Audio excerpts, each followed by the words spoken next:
Boa noite. Tô vendo que o pessoal já tá entrando.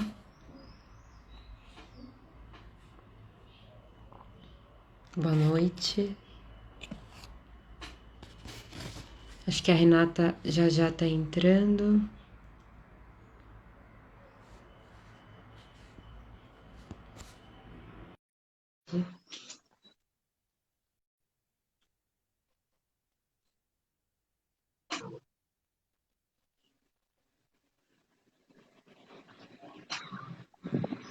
Olá! Oi, tudo bem? Oi, Renata, tudo bem? E você? Tudo bem também, Thaís. Prazer te conhecer. Prazer te conhecer, mesmo que virtualmente, né? Uma pena, mas já é alguma coisa, né? Exatamente. Deixa eu só tentar ajustar umas coisas aqui. Sim, Pronto. sim. Você tá me ouvindo bem? Tô te ouvindo bem, sim. Acho que aqui tá Ah, ótimo. ok. Ah, legal. Bom, então acho que eu vou começando. Boa noite, eu sou a Thaís, curadora da Cura. Hoje a gente convidou a Renata Felinto, que é uma das 4 finalistas do Prêmio Pipa, para ter essa conversa sobre o prêmio, sobre a produção, questões do trabalho e outros assuntos que aparecerem também no meio do caminho. Renata, é um prazer estar aqui conversando com você. Eu acho que você pode se apresentar e aí a partir disso a gente vai conversando. Tá certo. Prazer é meu, Thaís. Fiquei bem surpresa com o convite, né, com a programação de convidar as 4 pessoas que são finalistas esse ano do Pipa. Confesso assim que não foi simples, né? O PIPA esse ano, porque o grupo de artistas que foi contatado se posicionou em relação ao formato do prêmio de 2020 por conta do isolamento e da pandemia, né? Então, particularmente, eu compreendo que esses 4 artistas, essas 4 pessoas, representam as demandas que foram colocadas ali pela coletividade que assinou essa carta, que é algo que nós não publicizamos e que ficou restrito a esse grupo, mas que é importante dentro dos processos que têm sido nomeados como desconstruções, né, dessa mentalidade ocidental, eurocêntrica e tudo mais. Então, para me apresentar, eu sou artista visual, já desde os meus 18 anos. Eu brinco com as pessoas que eu sou artista desde criança, porque quando as pessoas tocam música desde criança, elas falam que são músicas desde crianças, né? E, bom, eu sou formada pela Unesp, toda a minha formação, graduação, mestrado e doutorado é pela Unesp, pelo Instituto de Artes, e tenho especialização em curadoria e educação em museus de arte pela USP, pelo MAC, uma licenciatura pela Belas Artes, que é uma licenciatura que até hoje eu não consegui pegar o diploma, por questões que hoje eu entendo que elas são raciais também, né? Quando você questiona a estrutura, existem várias formas de revide institucional. E hoje, depois de passar por vários museus, depois de e passar por esses museus como forma de sobrevivência para conseguir também ser artista, né? Eu hoje vivo no Ceará, há 5 anos eu vivo aqui na região do Crato, que é a região do Cariri, que é pouco conhecida pelas pessoas de São Paulo, é conhecida num lugar do exótico, num lugar das confusões, de confundir o Cariri com o Caruaru, por exemplo, né? E eu moro aqui há 5 anos com os meus 2 filhos, e é daqui que eu tenho realizado o meu trabalho de artista visual e de pesquisador. Tem uma parte do meu trabalho que é voltado para pesquisa, e eu sinto que esse tripé, né, que é a educação em arte, o fazer a arte, o pesquisar a arte, é muito fundamental para mim. Como apresentação, eu diria que é isso. Aham, uma ótima apresentação, inclusive, assim.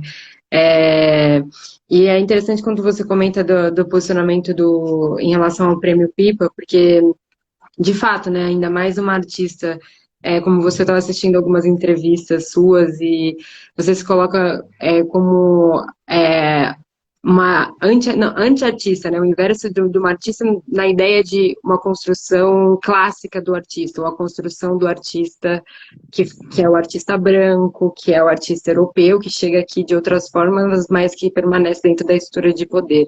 Então, eu até ia perguntar isso, né? Como é ter essa prática decolonial e ser uma pessoa também dissidente, se a gente pode chamar assim, sendo uma mulher negra que está inserida no meio da arte, e como é essa participação no prêmio, dentro de todo esse contexto, e esse prêmio que também faz parte disso e tudo mais, e da importância disso também, né? Como que você enxerga isso tudo, assim? Bom, primeiro, assim, que eu tenho 42 anos, né? E quando eu vejo as outras pessoas indicadas ao prêmio nessa edição, elas são todas mais jovens, assim, exceto por, acho que uns, sei lá, 5 artistas, 6 artistas. Então, são pessoas da década de 80 e 90, principalmente 90. Então, eu não esperava ser indicada para o Prêmio Pipa. Né? Então, eu venho produzindo arte, não digo que é a revelia do sistema, porque eu não estou em confronto com o sistema, mas eu diria que a despeito do sistema eu tenho produzido arte.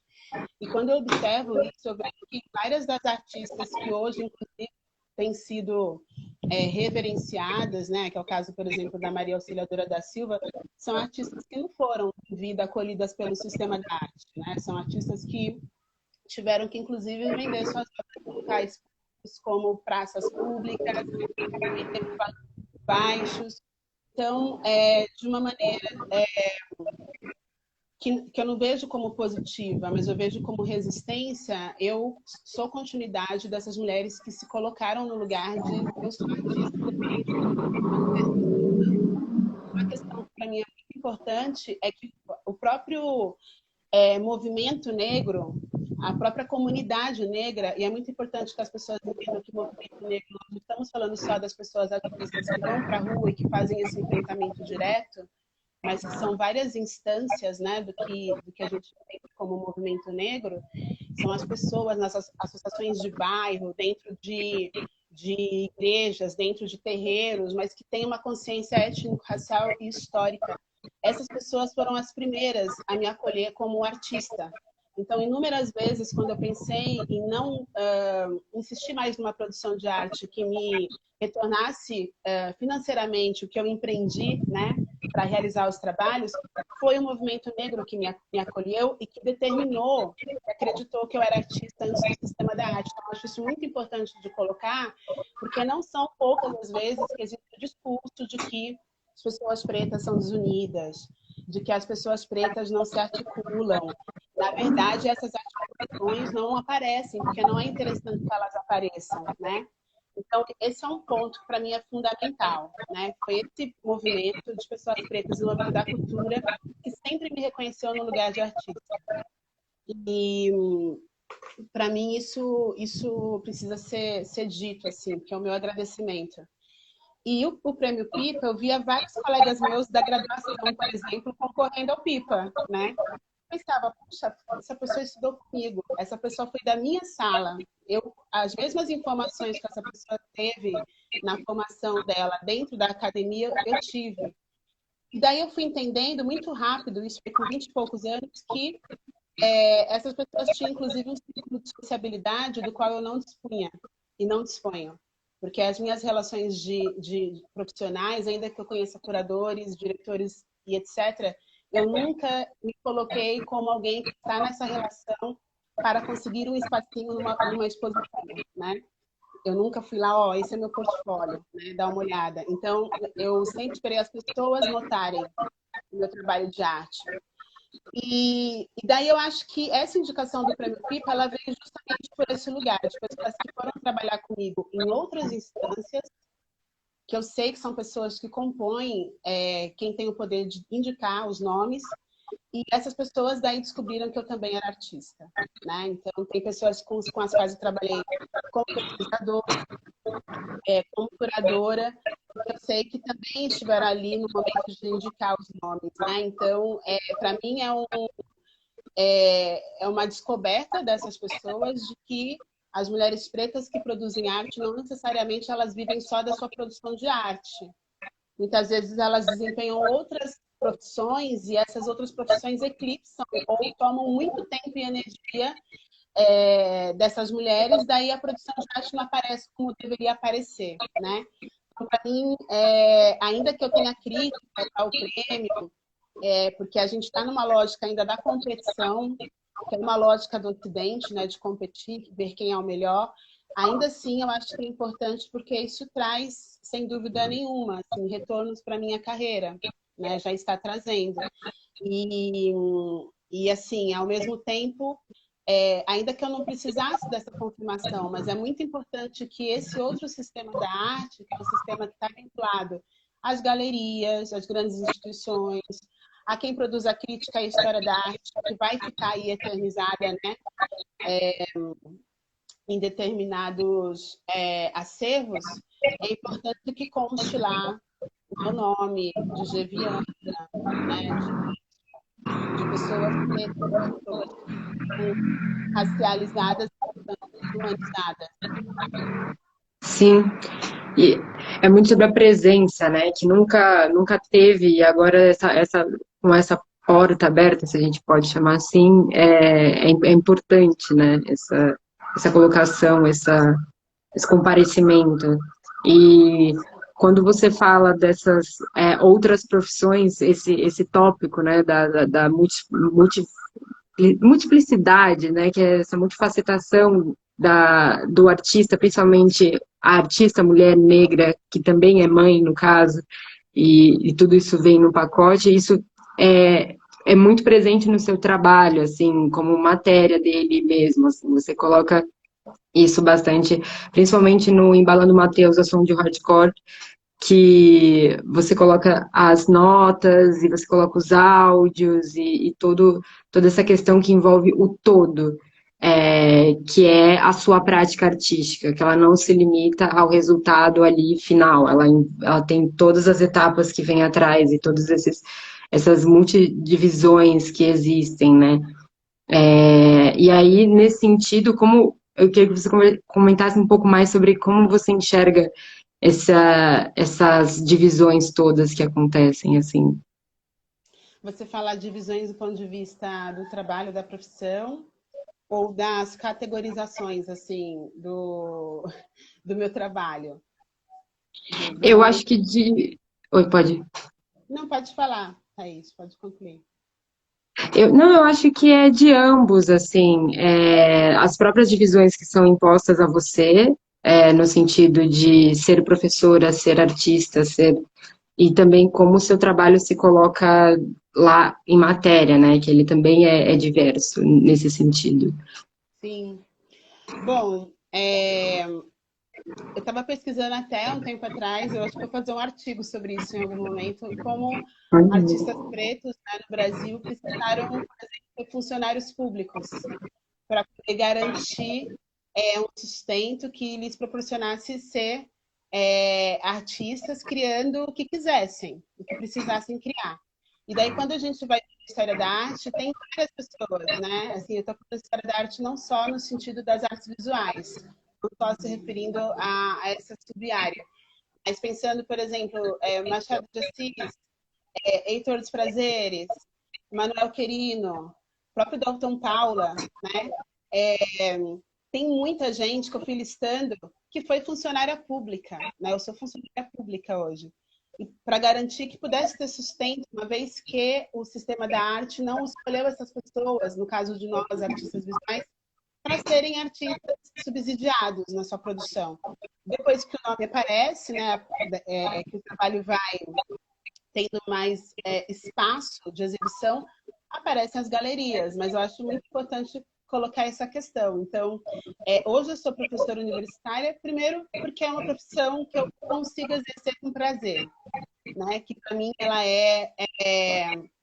muito tem uma recompensa muito grande na troca com as pessoas que são estudantes que passam pela minha vida, né? Eu aprendo com elas e elas aprendem comigo também, se tornam inclusive parceiras de trabalho. Eu acho isso fundamental, né? Porque é justamente a horizontalidade que a gente precisa ter no campo da formação de ideias, né? Da criação de conhecimento, que é o espaço acadêmico.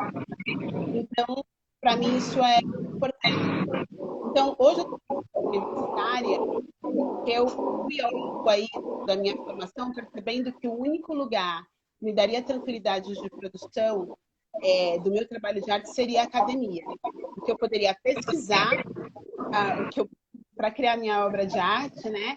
Além de me aprofundar em várias outras questões que me engrandecem, que engrandecem pessoas que estão interessadas também nesse assunto. E daí, em relação à profissão, é isso. Mas também tem as outras coisas que a gente comenta muito, como você mesma mencionou, nesse momento de isolamento, eu lembro de várias pessoas dizendo sobre o quanto seria possível produzir, já que não precisaria sair para a rua, como seria mágico e produtivo, né, esse momento dentro de casa, ou mesmo ficar ali no ócio criativo, né, e isso não aconteceu para muitas pessoas, né, depende de que população você está falando. Para mim, por exemplo, para muitas amigas minhas, o trabalho dobrou, porque as crianças elas não vão para a escola, eu sou a escola delas nesse momento, e eu tenho que equilibrar essa escola delas com o meu trabalho na universidade, porque ao contrário do que as pessoas pensam, os professores universitários, que são responsáveis, a gente tem uma autonomia, né? Mas eu conheço muitos que estão trabalhando, né? Então estão lendo projetos que não conseguiram ler antes, lendo pesquisas, né? Os artigos que foram escritos, organizando material, fazendo seleção de mestrado, fazendo reunião. Então, todos os dias eu tenho trabalho da universidade, tá? Fora o trabalho da casa. Então, assim, é meio que equilibrar tudo isso, né? E, ao mesmo tempo, entender que eu sou tudo isso ao mesmo tempo. Então, quando eu sou artista, eu continuo sendo mãe, e quando eu sou mãe, eu sou artista ainda. E esse é o grande esforço que eu tenho feito na minha vida, que é de não permitir, por exemplo, que no campo do trabalho as pessoas me vejam só como artista, esquecendo que eu tenho uma outra responsabilidade com os seres humanos que eu estou educando. Por exemplo, viajar para aplicar meu trabalho no estado onde as pessoas não vão me dar nenhum tipo de subsídio para que eu possa cuidar das minhas crianças, né? Então, eu já perdi muitos trabalhos que, assim, a pessoa, a gente tem a sua passagem, mas a gente não tem a dos seus filhos. E eu sei que tem instituições que pagam pro cônjuge, para a namorada, sabe? Para ir junto. Uhum. Eu falei, pois bem, então a gente percebe que querem, por exemplo, trabalho que fale sobre maternidade, mas não querem a artista mãe com seus filhos naquele espaço onde esse trabalho vai ser apresentado. Então, eu tenho colocado essas condições, né, de existência como artista em questão no meu trabalho, e eu sei de lugares que talvez não me convidem mais. Porque não falaram para mim, mas a boca pequena as coisas circulam, né? Então a gente tem assim um nível assim muito baixo de responsabilização pelo que a gente chama de sociedade e pela tal sociedade que a gente fala que quer, né? No fundo, as pessoas não estão muito dispostas a realmente empreenderem energia para construir essa sociedade. E no trabalho de arte que eu tenho feito, eu tenho tentado falar sobre isso, né? Então, para mim é muito importante fazer essa reflexão, né? E essa reflexão, como você colocou no início da live, ela não parte, né, dessa figura do artista que foi engendrada, né, no século XVI, né?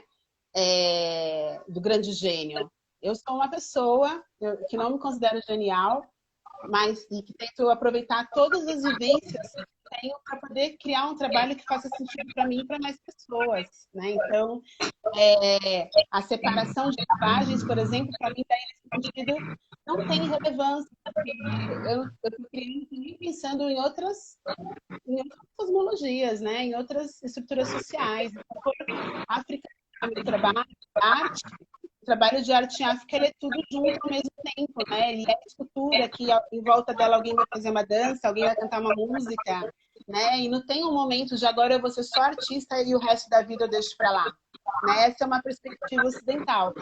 E por força da vida, eu não pude incorporar. E por isso também que eu fiquei com uma certa distância, né, nessa corrida ocidental da arte em relação aos meus colegas que se formaram comigo, né? Então, para mim, essas divisões do meu trabalho, elas são necessárias para que eu possa me organizar, né, como pessoa cidadã. Mas na minha vida, eu estou escrevendo como professora pesquisadora e a Renata, a mãe, ela atravessa a pesquisadora, que as crianças me chamam, né? Ou eu estou Renata, mãe, e eu passo em frente a um lugar que tem uma informação que eu vou precisar parar, ler e fotografar. Então, essas divisões, elas são mais essa ocidentalização da vida, né? Assim, de vida em compartimento. Sim, porque na vida prática é só impossível dividir, né, alguma coisa dentro disso, assim, você é uma, dentro dessa pessoa tudo tá junto, né, então é só impossível, e eu gosto como você também coloca isso no seu trabalho, na, na sua intimidade também, assim, no sentido de colocar as suas vivências práticas da vida e também como a, o seu lugar ali, ele existe por um passado, né? Você também está atrelado dentro dessa ideia do que esteve atrás de você que te colocou nessa posição agora, assim. E simbolicamente isso é muito bonito, assim, no sentido bonito, dolorido, muitas coisas também junto, mas no trabalho do Axixê da Negra, que você pega essas fotografias e enterra, tem uma demarcação temporal, uma simbologia da finalização ou do interrompimento de um prosseguimento de uma ideia que permanece, continua permanecendo, continua sendo elogiada e adorada, assim, então e você se colocar também presente ali com aquelas vestes dentro e fazendo a performance acontecer é muito pertinente assim no seu trabalho inteiro, assim, claro que isso é um pouco óbvio, mas eu acho bem interessante o modo como você se coloca assim e dá mesmo ali a cara, sabe, na frente, assim. E aí eu queria saber também como é a resposta dessas performances, assim, no momento que elas acontecem, como que isso Sim, reverbera, assim, que eu não pude assistir nenhuma ao vivo, assim, então eu tenho sim. essa curiosidade também. Thaís, só uma pergunta. Quando eu falo, faz eco para você? Não, tá tranquilo. Acho que é para mim. Eu vou ligar o ventilador, se estiver atrapalhando, você me fala, porque aqui está muito quente. Não, pode ligar, E pode ligar. eu falo e balanço o microfone e eu tô sentindo o eco do meu microfone. Mas aqui Não, mas tá muito quente. Daí, assim, às vezes o ventilador ele faz um eco. Aí, vê se tá fazendo. Deixa ele passar para cá, só para. Faz um barulho grande? Não? Como tá? faz um barulhinho, mas eu acho que dá pra dar, eu acho que dá. Tipo, acho que eu vou conseguir te ouvir. Não tem problema, porque eu imagino o calor, eu queria até esse calor, eu sou muito mais do calor. Prefiro de São Paulo. Não, né? Não é demais, né? Ah, tá bem quente. Aí, ó, o Isso Wellington é tá Paulo. lá. Ele é meu ex-aluno, ele é artista, ele é incrível. Tá pegando aqui o Ah, que calor. legal. Então, Nossa. sobre as performances, né, Thaís? Primeiro, assim, que eu tinha problema com performance quando eu era estudante, né? Porque eu não entendia, de fato,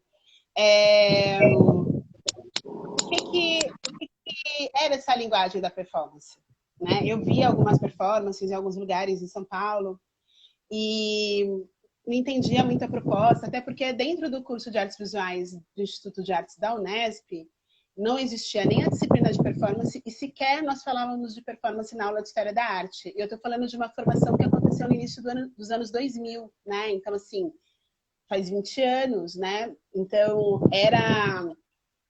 é uma linguagem que aconteceu ali com muita ênfase na década de 60, 70, mas que não tinha na universidade nada.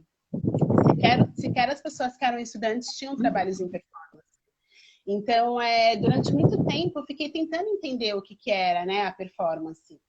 E eu tinha preconceito em relação a algumas também, porque eu não acessava determinados artistas, então realmente arte contemporânea, né, você pode ser arrebatada por uma produção sem nunca ter aberto um livro de história da arte, sem nunca ter visto uma produção de arte, mas se você tem algum repertório, vai te ajudar muito mais a compreender sobre o que se trata aquele trabalho, né? Então, como professora, né, essa insistência nossa em as pessoas terem acesso ao ensino de arte dentro da escola tem a ver com isso, né? Compreender o que são essas produções todas e que elas têm uma história, né, por trás, que é muito importante, uma história que não é só da arte, ela é da sociedade. E daí a performance entra na minha vida como um momento que eu não conseguia mais dar conta de falar sobre o que eu queria a partir da pintura ou do desenho ou da fotografia, que também são linguagens que eu gosto muito. Eu tem um diálogo ali com os materiais de pintura e com as cores em especial que para mim é necessário, né? Assim, desde criança. Eu preciso, né? Uma forma de eu pensar e causar, assim, tirar o caos de mim e colocar nas cores, por exemplo. Então,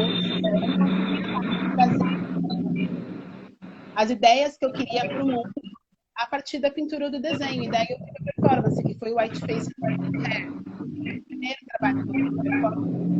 E ele era um trabalho fantástico mesmo, né? Um trabalho que eu gosto de pensar nessas categorias de crítica social, né? Na ironia e no sarcasmo, né?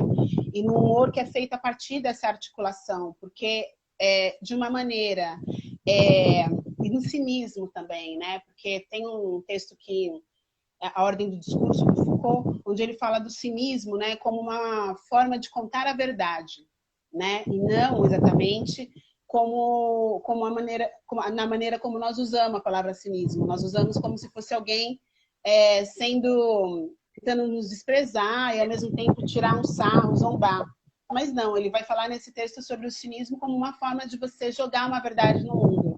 Né? Então, acho que o Whiteface and the Blonde Hair é um trabalho cínico nesse sentido, né? Porque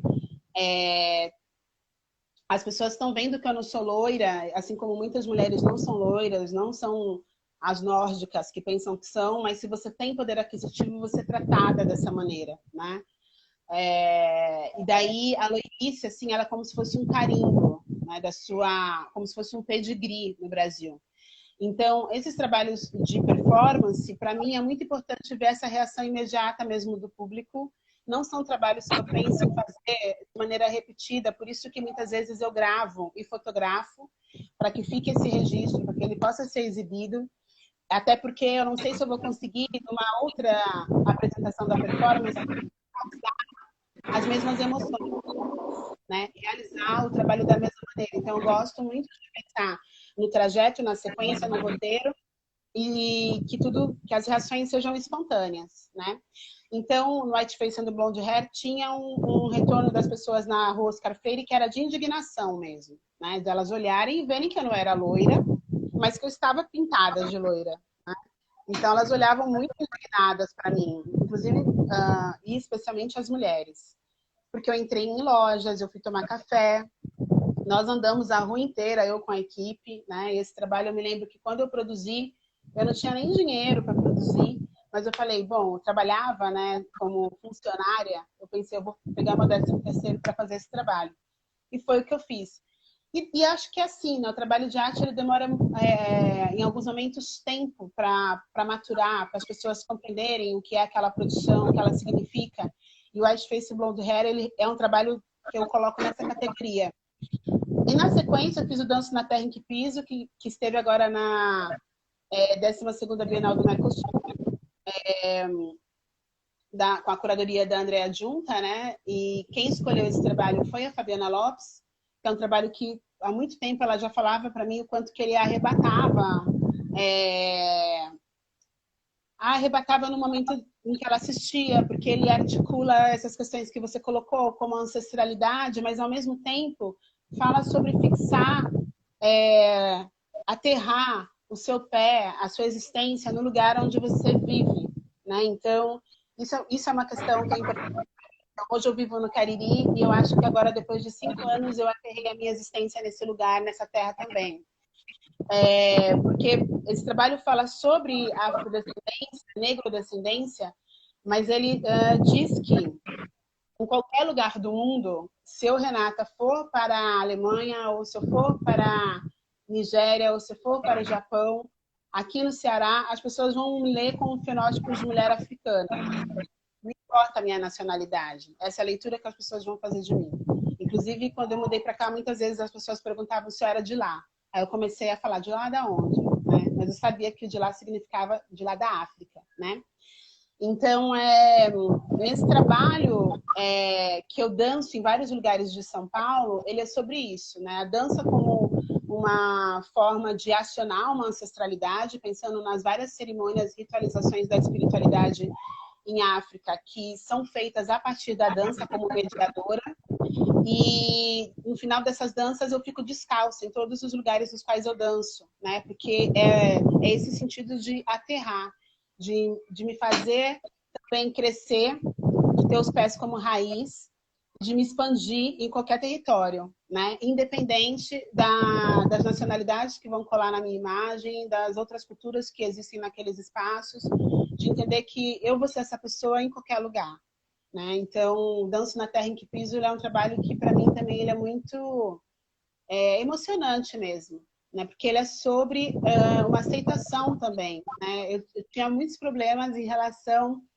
à pessoa que eu era, assim, de ser questionadora, de rir alto, de... Existe um modo no sistema da arte, né, que é um modo de ser artista, que é um modo de ser pessoa da arte contemporânea, que existe uma roupa que você usa, existe um corte de cabelo que você faz, existe um tipo de comportamento, né, que não era eu, né? E daí, nesse sentido, eu vou até acionar a Makota Valdina Pinto, que já faleceu, que ela falava que existem modos de ser que são negros. Então, quando eu adentrei o espaço da academia, é como se eu tivesse que reprimir a minha história negra. Eu fui criada numa família preta, né? Indubitavelmente preta. E é como se toda essa minha herança eu tivesse que colocar num outro lugar para estar dentro da academia, né? Porque a minha presença, ela já era demais para aquele espaço, né? Então, o Danço na Terra em que Piso é sobre isso. Então, eu fui dançar em vários lugares. Em alguns lugares as pessoas ficavam olhando, eu dançando. Em outros, elas dançaram comigo. Eu lembro que eu fui fazer Olha, uma... Foi muito engraçado. Só que eu não posso mostrar, né? Eu fui fazer na Pinacoteca do Estado e na Luz, na verdade. E daí tinha uma criançada saindo da exposição, as que foram visitar, e daí me viram dançando e vieram dançar comigo. Daí a gente filmou tudo, mas não pode exibir, porque precisaria de autorização dessas famílias, né? Então, eu trabalho sobre pertencimento. E esse trabalho que você falou, tem vários. Tem o Brunch para Exu, que é um trabalho que eu acho lindo, porque ele fala, inclusive, nas entrelinhas, né, assim, sobre o próprio sistema da arte. Foi um lugar que eu fiz uma exposição que foi muito difícil, assim, a documentação para conseguir fazer a exposição. Então, tem várias questões, né, da pessoa negra dentro do sistema da arte. Você só pode se inscrever nesse edital se você tiver CNPJ, por exemplo. Então, você manter um CNPJ, manter é essa dinheiro. é dinheiro, né? E é um dinheiro que para muitas pessoas não faz falta, você pagar R$ 300 de mensalidade de contador e manter todas as certidões de dias, mas para muitas outras pessoas isso faz muita falta, né? A história das pessoas pretas no Brasil é a história de uma população que sequer tem casa própria, que nós estamos conquistando casa própria. Então, eu estou escrevendo um texto justamente sobre isso, né? Assim, são muitas necessidades, daí quando você se coloca como artista, é como se fosse um devaneio, né?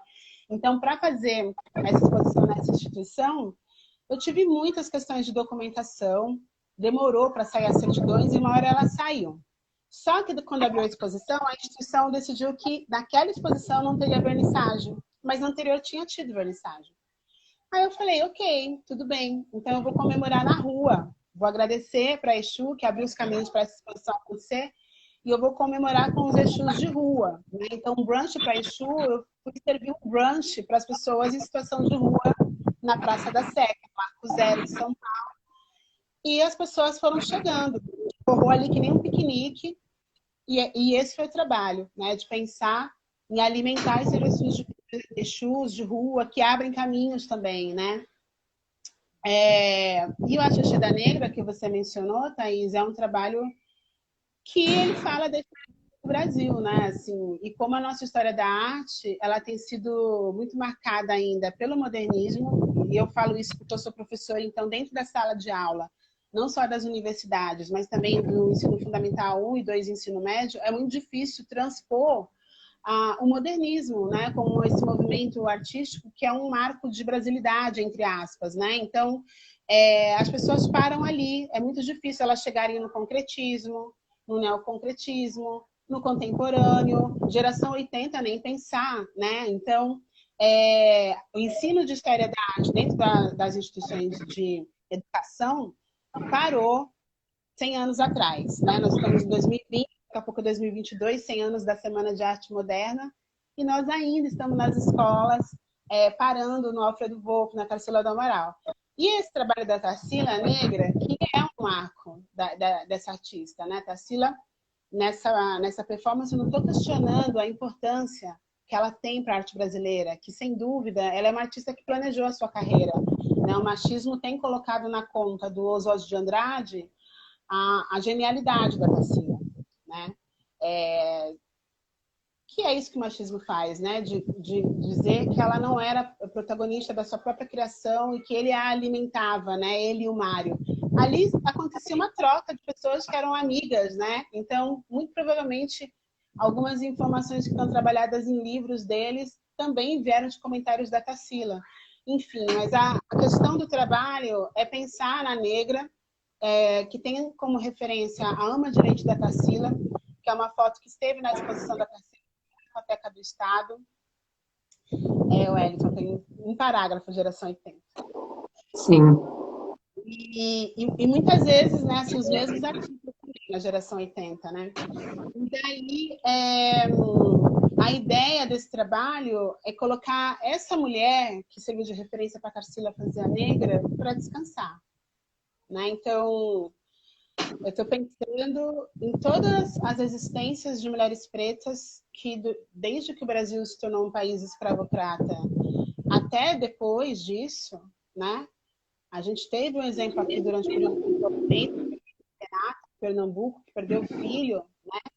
Ela teve que trabalhar durante o isolamento, quando as coisas ainda estavam muito instáveis, né? Ninguém sabia o que era esse Covid-19, e ela foi com o filho, da patrona dela. Então, é sobre isso que fala esse trabalho também. Quantas mulheres negras, né, têm as suas existências assim diminuídas, despedaçadas, porque elas precisam cuidar de outras famílias, suas próprias famílias, né?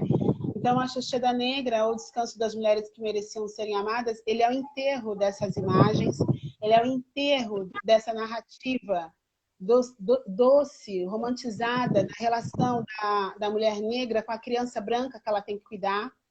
É o enterro disso tudo, e é o enterro do modernismo, né? Como esse marco da arte brasileira, que na verdade é muito excludente para populações que são chamadas de minorias políticas, porque o negro entra no modernismo, o preto está no modernismo como um tema, né? A gente não tem os artistas pretos no modernismo, né? Somos um tema. Então, o próprio movimento artístico, ele é parte de um projeto de unificação do Brasil, né? De um discurso de um nacionalista que apaga as diferenças e que exalta, né, as minorias sem olhar para os problemas dessas minorias políticas e populacionais.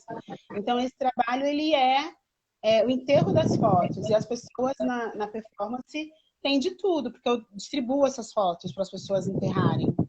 Então, tem gente que rasga a foto, teve uma mulher que rasgou a foto, eu fiz essa performance, rasgou, com muita raiva.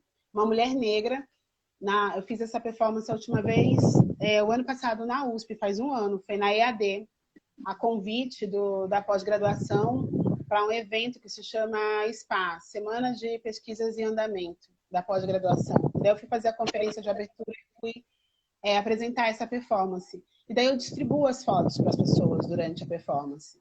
Aí tem pessoa que pega e chora, tem pessoa que pega e fica chocada olhando, porque está na nossa mão, né? Uma coisa é você ver essa foto num documentário na internet, outra coisa é você ver ela como um objeto na sua mão impressa. E tem uma mulher que ela pegou e rasgou, assim, e jogou no túmulo, né? Ela ficou com muita raiva, não de mim ou da performance, né? Depois a gente ouvi ela conversando, eu não fui conversar com ela, não vou lá perguntar para ela o que você achou, né? Mas é a raiva da situação, né? De quantas mulheres tiveram suas histórias sequestradas, né? Então, o trabalho fala sobre isso, né? Então, eu enterro as fotos com auxílio do público, eu tenho que cavar um túmulo na performance, né, para enterrar, e depois eu enterro também a negra da Tarsila e cubro o túmulo, eu cubro com rosas, depois eu tiro essa roupa de mucama, tem um pano que é uma capulana que eu tomo um banho de água de cheiro, como se fosse para me limpar dessa história, e eu me visto, né, com essa capulana. É pesada mesmo. essa performance. É muito pesada para mim também, porque eu fico... eu não sou uma pessoa iniciada no candomblé, né? Eu tenho preceitos que são orientações da minha Yalorixá, mas eu não me iniciei ainda, porque é uma responsabilidade você ser uma pessoa iniciada, né? Você seguir qualquer religião é uma responsabilidade, né? Os católicos não seguem a religião direito em sua maioria, né? Fazem o que bem entendem em nome de Deus, mas você falar, eu sou católico, eu sou budista, eu sou candomblessista, isso é uma grande responsabilidade, por isso que eu não me iniciei. Mesmo assim, eu me coloco de preceito, me coloco longe de algumas práticas antes de fazer essa performance. Então, eu fico pelo menos 7 dias sem usar nenhum tipo de droga, sem ter contato sexual com ninguém. Sendo que aqui no Cariri é fácil. Não sai preparada nem pra nada, então é fácil me preparar para essa performance aqui. Mas quando eu morava em São Paulo era difícil, porque qualquer situação que você vá, né? Você vai para uma palestra, vamos ali depois tomar alguma coisa, né? Então, você ficar longe dessas agitações é um desafio.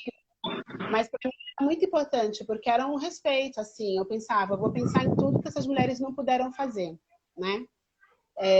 Como lazer. Aí um amigo meu falou assim uma vez, e se você fizer tudo que elas não puderam fazer, né? É verdade. Como se fosse um presente para ela. Porque eu fazia tempo que eu não via esse amigo, ele falou, não, a gente não vai fazer nada, não vai sair. Ele falou, não, vamos inverter, se você fizer tudo. Aí eu falei assim, então vou ter que me preparar, porque de qualquer maneira eu vou ter que pedir licença para poder fazer algumas coisas, né? Então, para mim é um trabalho que eu fui pesquisar o termo axixê, porque o pessoal do candomblé falou, mas você vai usar esse termo, porque o axixê ele é um enterro espiritual, é uma cerimônia, onde é como se você desfizesse a iniciação da pessoa que está enterrada. É muito sério. Então, eu fui conversar com algumas pessoas e eu falei, eu estou me apropriando do termo, mas eu não estou fazendo um axixê nos moldes do candomblé, né? Então, é importante que se entenda isso. Estou fazendo uma apropriação artística desse termo e eu estou tentando respeitar o que ele significa também. Eu estou fazendo o enterro espiritual dessas mulheres a partir das fotografias, né? É isso.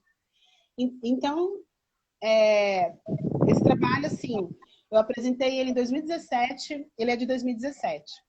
Eu apresentei ele primeiro na Universidade Federal do Espírito Santo, depois eu apresentei no La Colonie, que é um espaço de cultura que tem na França, em Paris,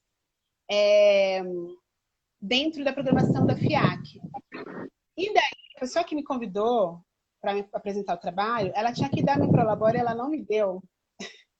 Porque eu acho que na cabeça dela ficava, o que será que é esse trabalho que essa moça vai apresentar? Mas eu nunca ouvi falar dessa artista. Ela não me pagou, enfim. Aí, no penúltimo dia da minha estadia lá, que eu fui apresentar a performance, eu apresentei, daí eu voltei pro camarim, né, depois da performance, e daí essa pessoa subiu correndo pro camarim, chorando, e veio me abraçar e falou, esse trabalho é maravilhoso, me deu um beijo, me deu um abraço e me pagou. Então eu entendi que ela estava esperando para ver o que é esse trabalho, né? O que é esse axixê? Né? O que é essa mulher vestida de mucama? Porque a leitura que alguém de Paris faz rapidamente é, essa mulher está vestida de escrava, o que ela quer fazer com isso, né? O que ela está querendo acionar com isso? É até desrespeitoso. Mas aí quando a pessoa viu a performance, ela entendeu o que era, né? E ela se sentiu, inclusive, contemplada, assim, no sentido de... Ela também era uma mulher negra. E eu falei para ela, você pode ser francesa e eu brasileira, mas a gente tem uma história em comum, que é a história da diáspora, né? E a história das nossas antepassadas que tiveram que passar por isso, né? Então, é inegável. E daí, assim, as reações são inúmeras, né? Mas, assim, o que eu acho mais importante é que esses trabalhos alarguem a compreensão desses processos que fazem que nós sejamos quem nós somos hoje. Exato. E essas reações que acontecem no momento também dizem muito do próprio trabalho, assim, né? Eu ia até perguntar da diferença de como ele foi recebido no Brasil e na França, por exemplo. Que eu acho que é interessante ver, né, isso na prática, assim, como que as pessoas se identificam ou não com o trabalho a priori, assim, ou alguma coisa nesse sentido. E eu queria também, eu recebi uma mensagem aqui que já deu os 40 minutos, e eu queria abrir para perguntas também, ver, porque eu sei que tem alunos seus aqui, você até falou, né? Não sei se alguém quiser fazer alguma pergunta, tá super convidado, convidade.